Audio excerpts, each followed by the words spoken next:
Good afternoon, Rover fans. This is again a bit of a strange video and a result of me trying to jump on the car as and when I can, which means that it's all rather disjointed, and I've got loads of snippets of video from different days and evenings where I've stolen an hour or two, but it makes it really hard to edit, particularly if I've got new editing software which you're not particularly familiar with.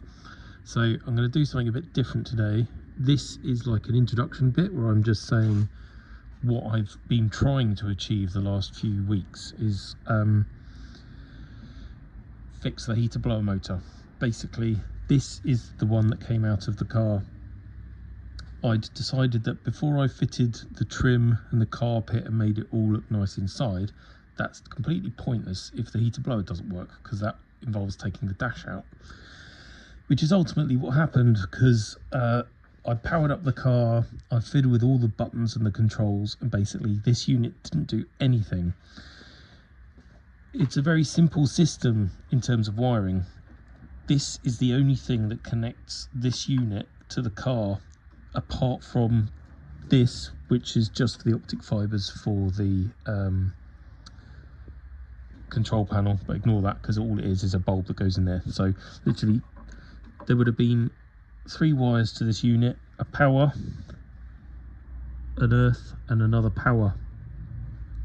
Dead straightforward. This has its own little loom with a relay, and what would have happened is there's power sitting there waiting in that big fat red and brown wire. The system should get another power there. That would flick the relay on, which would send power to the motor.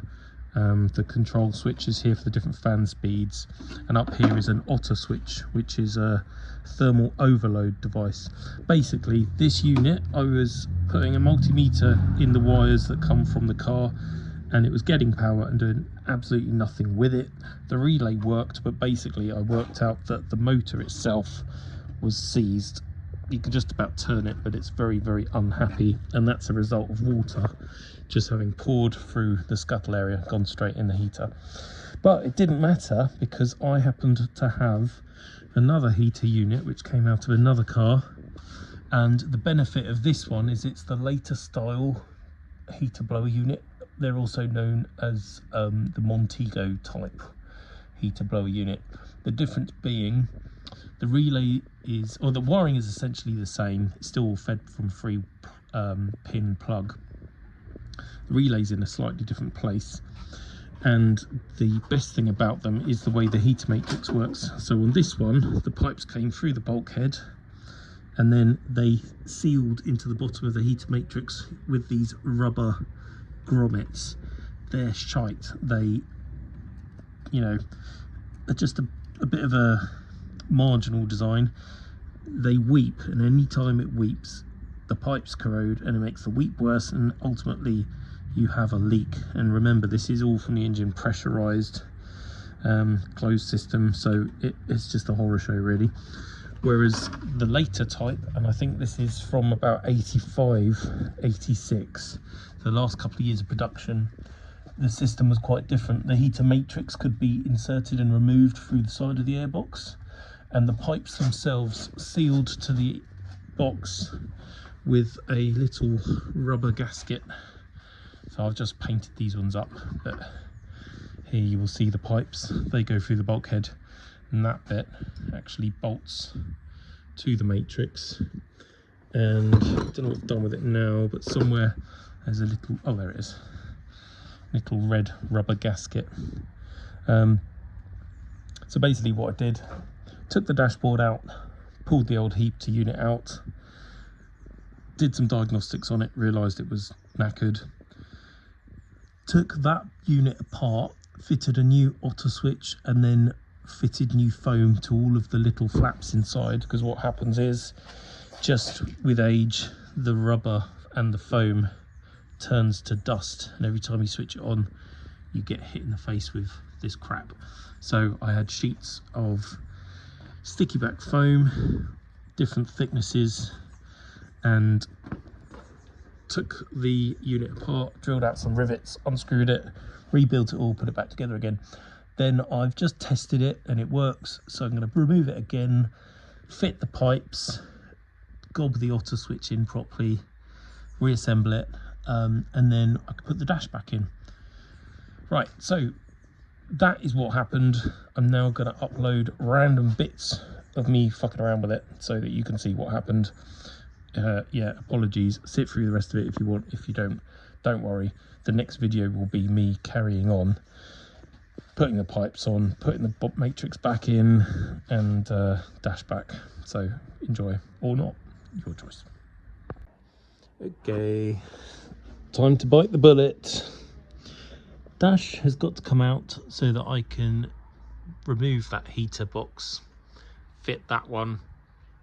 That one will also need to be rebuilt, just new foam on the flaps and things, not actually rebuilt, but just so that you can pull the levers and it doesn't rattle, and when you switch it on full blast it doesn't blow bits of degraded foam at you. So it's a pain, but basically instrument binnacle cover off, disconnect all of the wiring multi-plugs and push them through the hole at the back, disconnect the fuse box, disconnect the heat hose like ducting, undo the brackets, take the steering wheel off, and then it should all pull forward.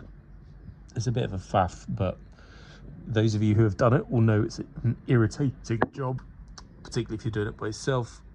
Putting it back together is even worse, but has to be done.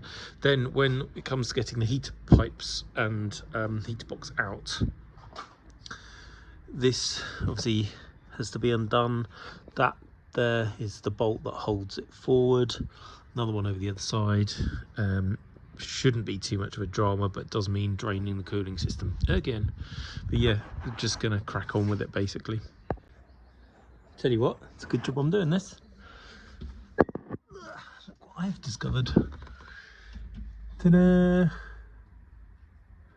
We have a little mouse nest. I say a little mouse nest. We have rather a substantial mouse nest. That has been there for a while. It's an old tax disc. A bit of a receipt. And some of my carpet. That was one busy little hamster. Long gone now, but kind of cute, also quite annoying. I can't believe it didn't smell more. What is that?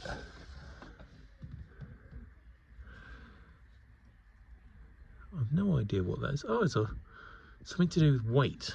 1st the 11th, 1989. That's pretty cool. This is all of the history that I'm missing for the car. 1986. What's that one? Wimbledon.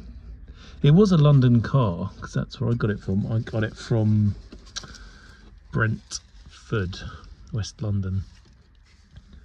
But yeah, I don't actually have any history for it other than knowing that I got it from there.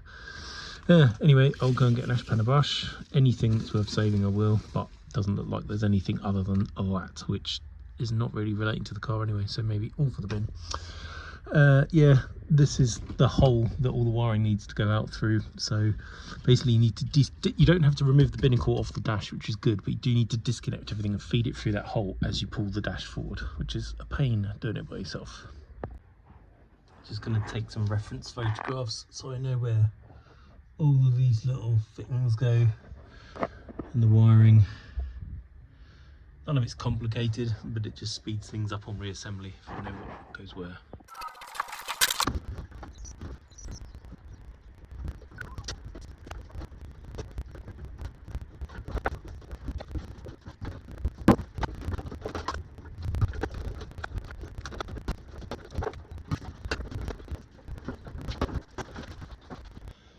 Golly gosh, that thing is heavier than it looks.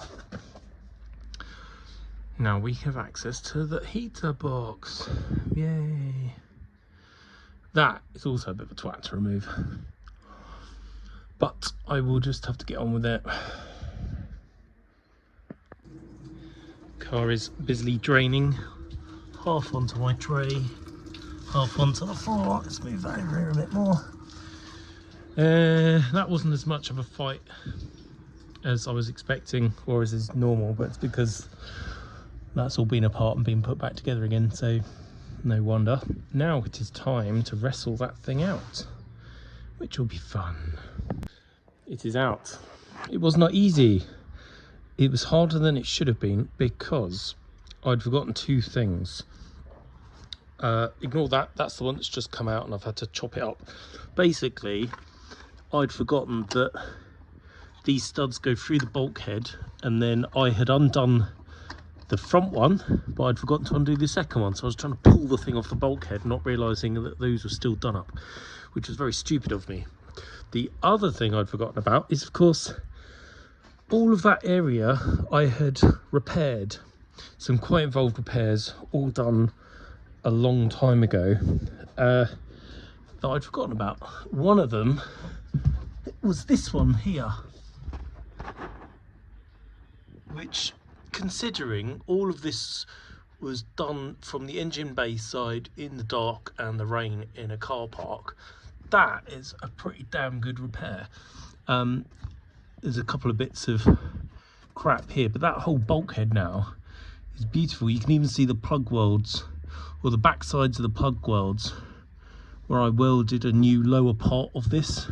That in fact is the back side of the seam. So it's quite cool. For those of you who've followed from right at the start, it's like Time Team or something, excavating back to see how it was. The other good thing about having the heater box out is I can now get this shitty heat shield out. I could unblock that drain. That's the condensation trap for the heater box. That would have just completely, well, it wouldn't have drained, it would have filled the cabin with water. There are also other areas behind the dash that I'd forgotten I'd repaired.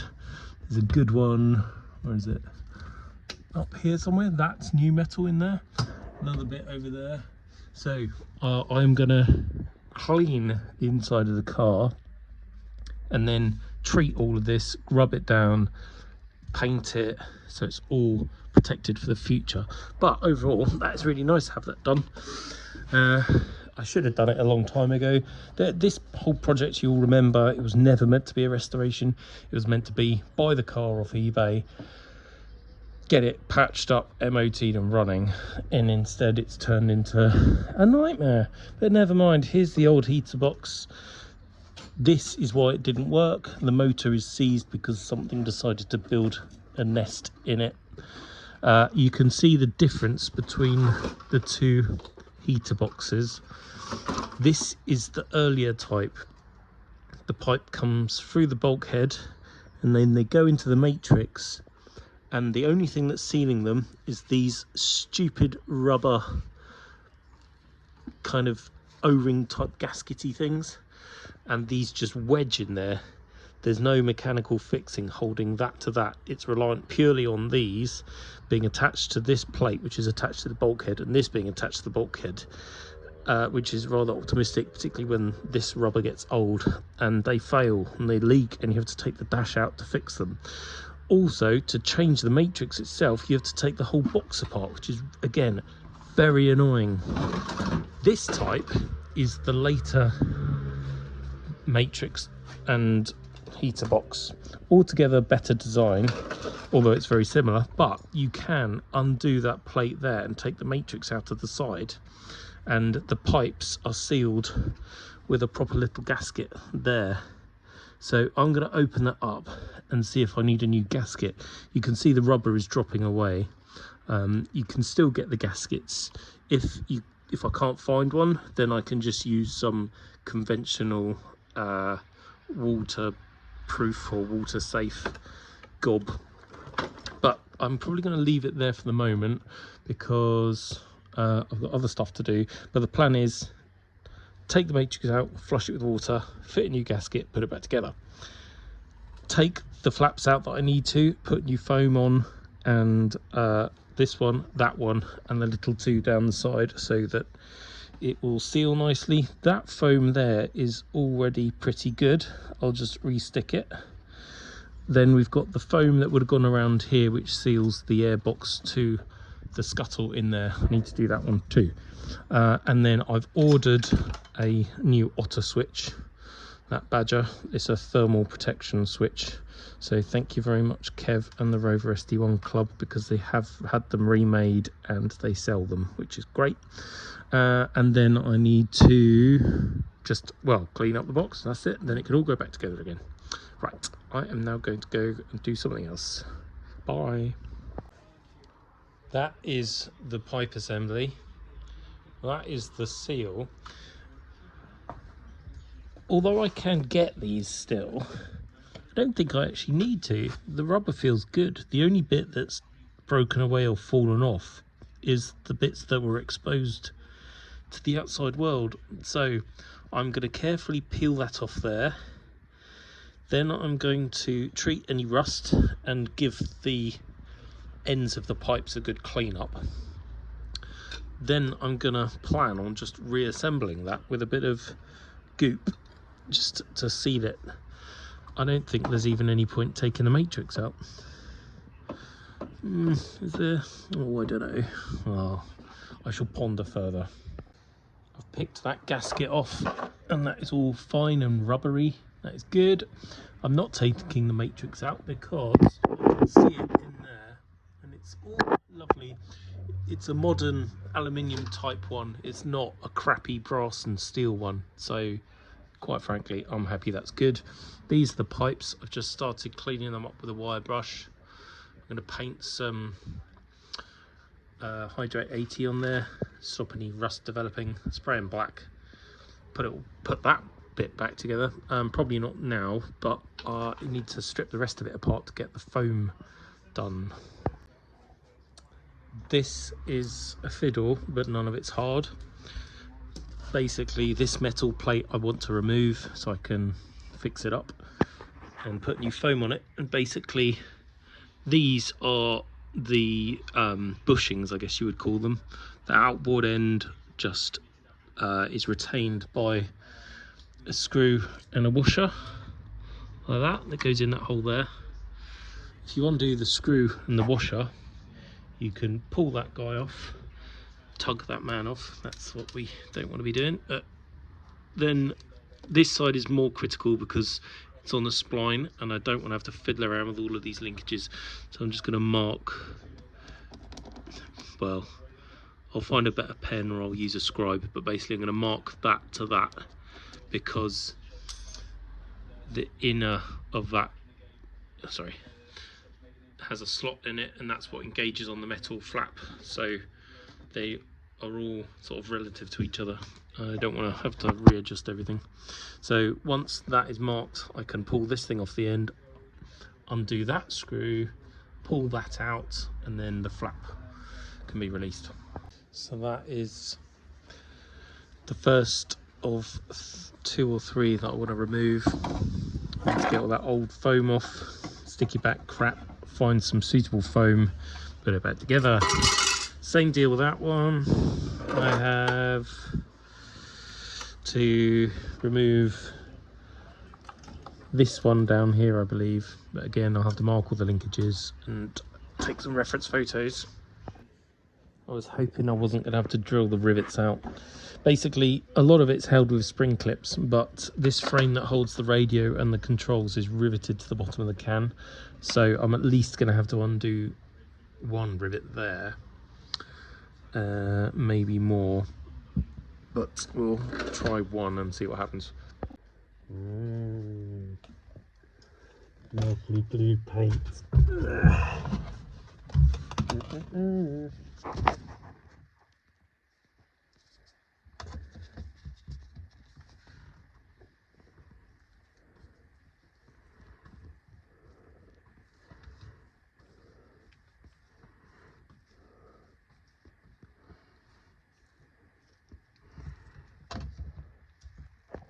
Well, I'm running away before I completely poison myself, but basically that bulkhead area is now painted, as is up underneath where the pedal box is, which was all repaired a long time ago but never painted in anything other than red oxide.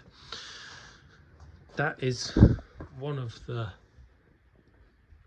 lower unit flaps painted, and then we have the other one and the pipes all done in gloss black, and I am going to bed. Good night. If you watch my videos, you've probably got the idea that I like making things more complicated, or just saying I'm going to do one thing and then I don't do it, I do something more complicated. It's happened again. I've taken the matrix out because I wasn't really happy about some of that foam around there, so I'm going to replace it. But I also realised that there's another flap in there that I'd totally forgotten about, and the foam on that has degraded as well. I'm hoping, without having to split the box any further, I can wiggle that flap out through this gap here made by the matrix. Ta-da! It was a fiddle, but it's out. I've managed to prise the box far apart enough. There was one additional screw I had to undo under here, but and a couple more clips. But yeah, I did only have to drill out one rivet, which is excellent, because although I've got a riveting tool and it's not hard, access is hard, but there's 2 of the 3 done. That seals the matrix to the bottom of the case, so I'm not disturbing that. This one up here just deflects air and doesn't actually have any foam on it, this one, so I don't care about him. And the other 2 down the bottom are a right twat to get to, and all they do is distribute air to your feet. There's absolutely no foam left on them whatsoever, and what was there was stuck on the outboard side, so if it really does become a problem, I can get to that when it's all still in the car. So basically I'm just going to get foam for those 2 and not worry about the rest. Sounds like a plan to me. Here is some foam. This is sticky back foam. This one I think is about 5mm. Maybe. This stuff is probably closer to 10. This is an irritation for me. Basically, if you have foam that is not compressible enough, when you... There's a flap. Let's say this butts up against the flat plate. Obviously the hinge is very close at this end. What happens is, if your foam is too thick or not compressible enough, this flap tries to get to the closed position, and that fouls and stops the rest of the flap closing. I did a whole heater box and I was all smug, and I tried like anything to adjust all the linkages, and it just wouldn't work because I'd got the wrong sort of foam in the wrong sort of sizes. So what I'm going to do is just trial and error. This stuff is definitely going to be used, cut into strips to go around there up to the bulkhead. It might replace that because it's the right size. Depends whether that survives or if it falls off. On here I'm probably going to go with the thinner foam, just because I know I've had the problem in the past. If the thinner foam causes a problem, I'll shave it down where it needs to be so that at least the rest of it butts up, if you get me. I'm not explaining that very well, but if you're doing this yourself and you're having a problem, it's probably to do with that. So I'm going to get my drill, clean all this old crap off, treat it with hydrate 80 so it doesn't go rusty again, leave that to dry. Then I'll cut up the foam, stick it on, and have a play at putting it back together again. Had to drill out one more rivet. There it is. This foam, I would guess, is only about 3, well, it might be 5mm, but it's really crushed down at the edges. So this one I might have to shave a bit before I bother posting it back in there. Hopefully it shouldn't need repainting though, because it was mild, I think, but it's never rusted really. Okay, I've admitted defeat. It wasn't possible. Well, no, it was possible to do a half-assed job, but I decided that this needs doing properly. So I've now entirely split the box, had to drill out a couple more rivets, and now I can get to all of the guts of the thing and replace the foam on other bits that were hidden deep inside. So that one, these little foams are just buffers effectively, they don't seal the air. That one does, so that needs replacing. These are the ones that are on the side, which I can now get at. That is the flap that I recovered, and I've that will be done again because it got so damaged trying to squeeze it through the front. There's one there, that one's been chewed by a rat or an insect, sorry, not insect, some sort of rodent. Need a strip of foam on there. So yeah, that's what I'm doing, gives me the opportunity to clean all that out properly. I got lucky and just happened to have some rivets the right size, so I don't need to re-drill any holes or anything, which is good. And better than that, last time I did this, and it was a long time ago, I'd forgotten until now that when I drilled these out, I burnt and melted the plastic case because I had a really blunt drill bit because it just heated up so much. Whereas this time I used the cutting disc, and although it's marked the paint slightly, we can fix that. And the benefit is it doesn't get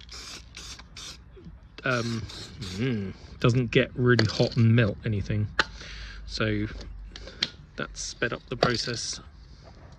That gets screwed underneath there, a couple more rivets in the front. They might be the bigger sized ones, I don't know, but then we are done.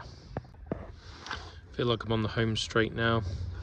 The linkage on this side now works, so that's the recirc one.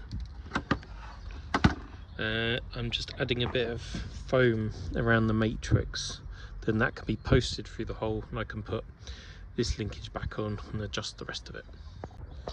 Yippee! That is one horrible shitty job done that I didn't intend on doing, but is now done. Everything works. That is the hot cold. It just closes that flap and the main flap through the bottom. That is the recirc or not recirc. That is windscreen or not. And that one, the all important, yeah, center fan thing. Yeah, so well, you get the idea.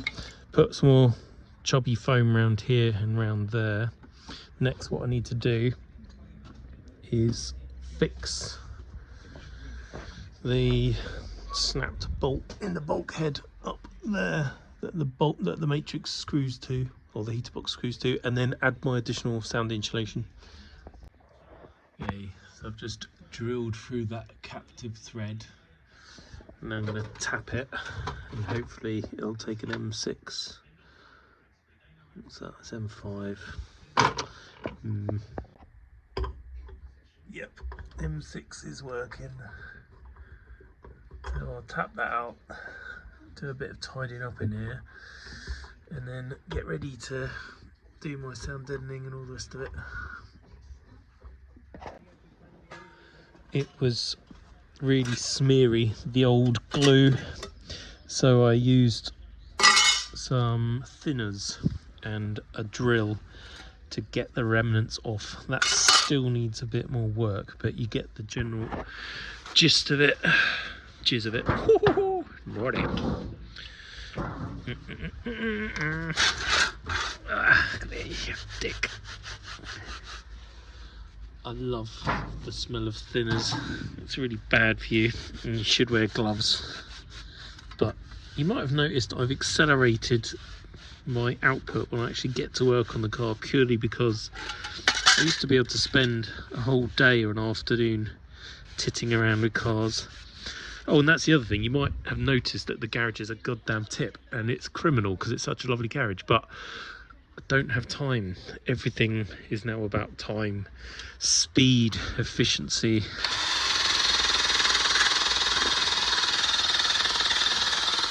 I was tempted not to even do the heater matrix, but it would be criminal to like take shortcuts now.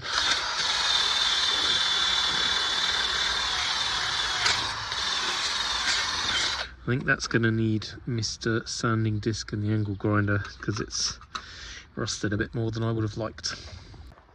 It's dinner time now. They can sit and dry or cure, whatever it is Hydrate 80 does. I will go away now and come back a bit later. How are my pipes doing? They look pretty good. We like those. So everything is going along quite nicely. That almost looks like Eclipse Blue. Now it's gone off a bit. Yeah, I'm going to go up the house now, have some dinner, and then hopefully come back later and do some reassembly before I forget how everything goes together. It is later in the evening. It's currently pissing down with rain outside, but all that Hydrate 80 has gone off on the bulkhead, which is good.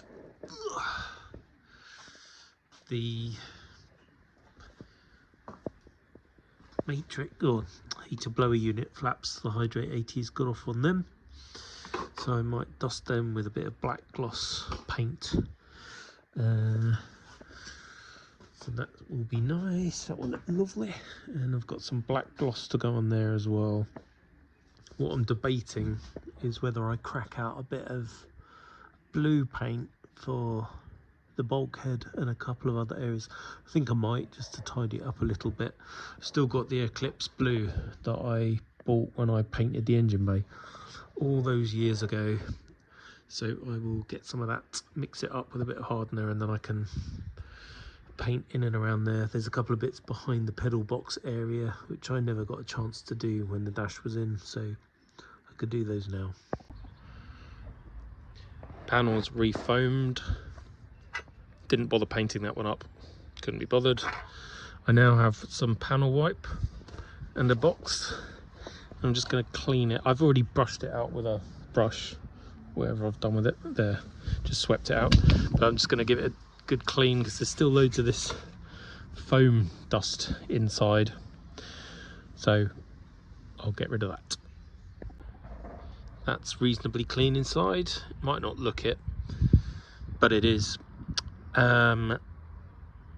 Next, it's a job I just wasn't looking forward to, putting these back in, and it's a real fiddle because you have to get the pegs on one side aligned with the case as you slide the other one on, and there's a lot of them, which means really it would be nice to have an extra pair of hands. I've also misplaced, have I misplaced that cock? I'm missing a bobbin. It's probably over there somewhere, but I'll find him and then yeah, struggle and report back. Paddle number 1 is in. That's that bottom one, so one end slides into some pegs there. The peg I thought I was missing was still through the side of the body. I never removed it, so that's good. Then we've got this one, which is buried in the guts. I think that's not that one. Where is it? This probably will take me a while to sort out. I think that's that one. Something like that. This one goes in the top middle somewhere. Yeah, I'm gonna have to try and remind myself where all this goes. Fortunately, I have this one here to help me. That flap goes at the front that way around. I'll just put him in there for the moment, even though he ain't quite ready to go in. Oh, look at that. Looks dead professional, doesn't it? I've got this little guide vane, which I can't remember where it went, so I'll just have to work that out later. I think it might be part of the diverter at the top. Oh yeah, there it goes. Something like that. Good. Yeah, so that engages with that. Direct air like so. So now it's a case of just getting that one in. That one went in the middle somewhere.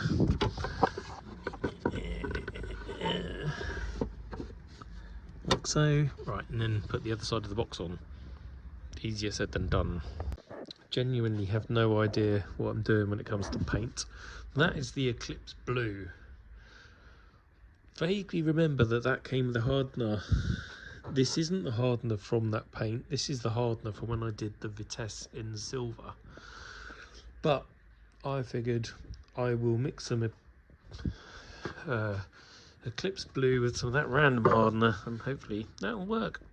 I don't think technically it needs any hardener long term. I think it's only, you know, for weather protection and all the rest of those good things. So inside the car it doesn't really matter, but I figured I'd have a go. This paint, I don't know whether it was single layer solid colour. Doesn't tell me there what it needs. 2K, whether it's acrylic, polyester, bleh, don't know. It's all a bit of a dark art to me. But anyway, we should pour some of that in there, add some hardener and see what happens. I'm only going to brush paint it, not spraying it. Stinks. It suddenly occurred to me that this paint could be very bad.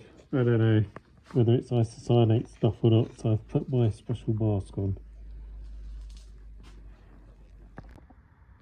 I'm so close. I have all of the pegs lined up where they need to be. I have that engaged both sides. Pegs this side are all okay. That one keeps dropping out, but I know I can get my fingers through to lift it up when I need to. But what I can't seem to do is get that thing engaged in the tray because I can't reach through. I might have to get a screwdriver and wedge it down as I push the sides of the case together. All back together. The reason I was struggling was I had forgotten that I'd undone that rivet, or those rivets, and that triangular piece was inside the case as I was trying to close it, so I had to take it apart again to put it back together properly. But now I can rivet that on, I can screw this panel to the front, then I can set up all of the linkages.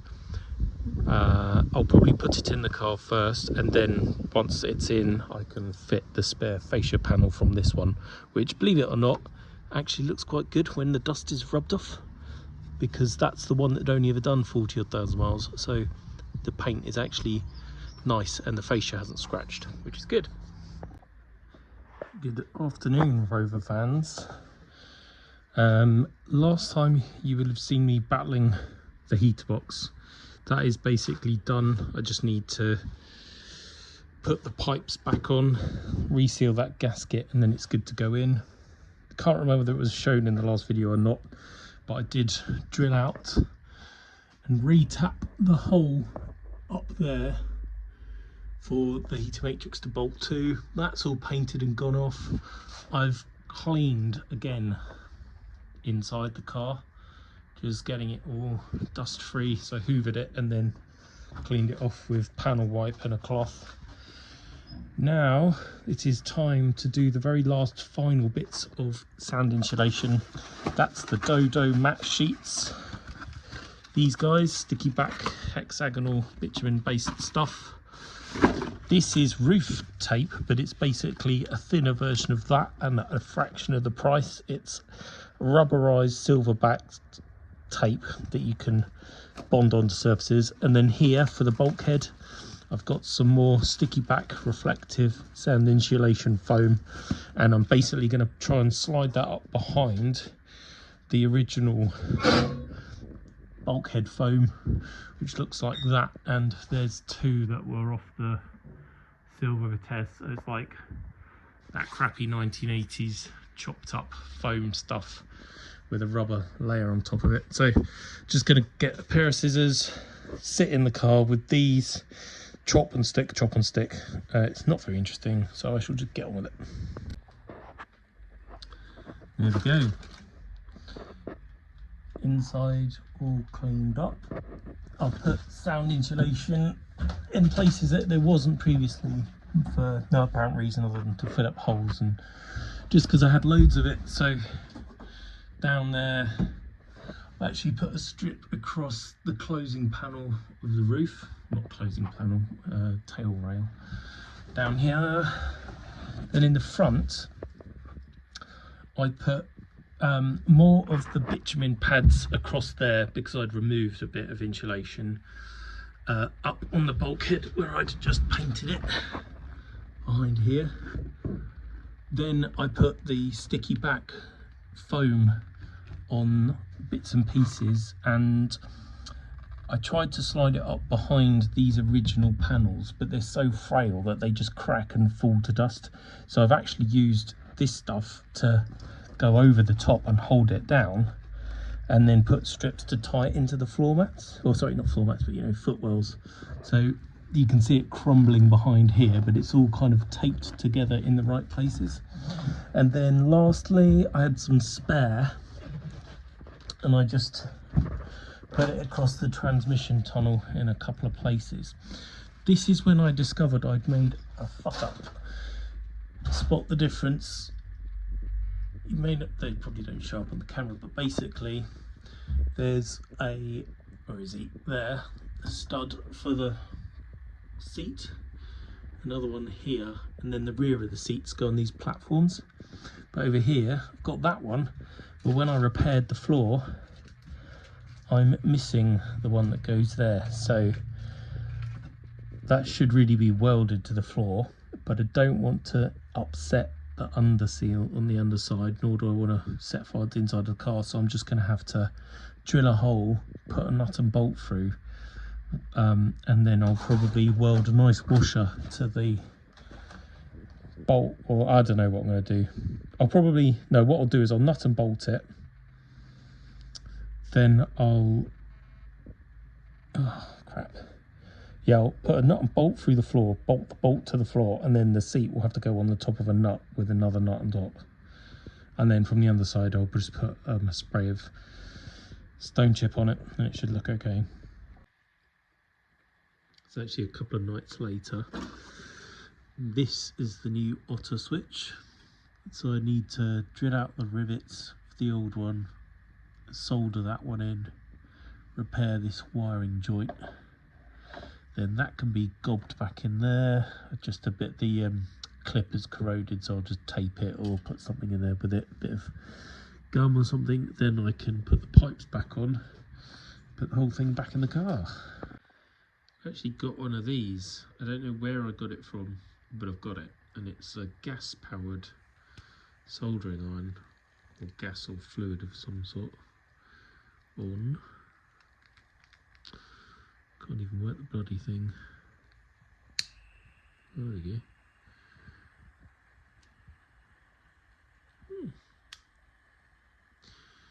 We'll let him warm up and see if we can melt some 1980s vintage solder. This little thing is cool. It takes a while to get hot, but boy, does it get hot. If I can balance that on there, I can demonstrate how hot it gets by the cauterized flesh on the end of my finger. So yeah, it's hot. One is done, just need to solder that one on there, then I can drill out the rivets, and that's what I'm doing. Just decided to do a trial fit with the box back in and plugged in down there, the relays in. We are going to hope that's not in gear. Right, that's there. So we should have, yay, slow speed, fast speed. How good is that? Good, it's got some power to it. I need my rotary buttons. Where are they? Can I reach one? Here's one.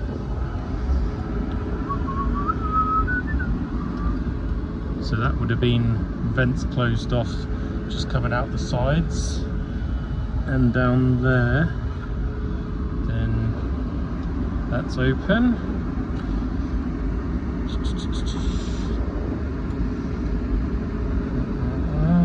Shut it off. That's cool. Right.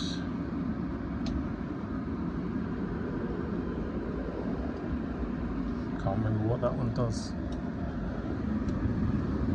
That one should be, oh, that's the lower one. So what's that one there? Oh, that's right. That's off. Low speed. Cabin. Cool, happy with that. So next time I can take this out again, put the pipes in, button it all up to the bulkhead, mount the loom again, and put the dash in and put it back together. Cool.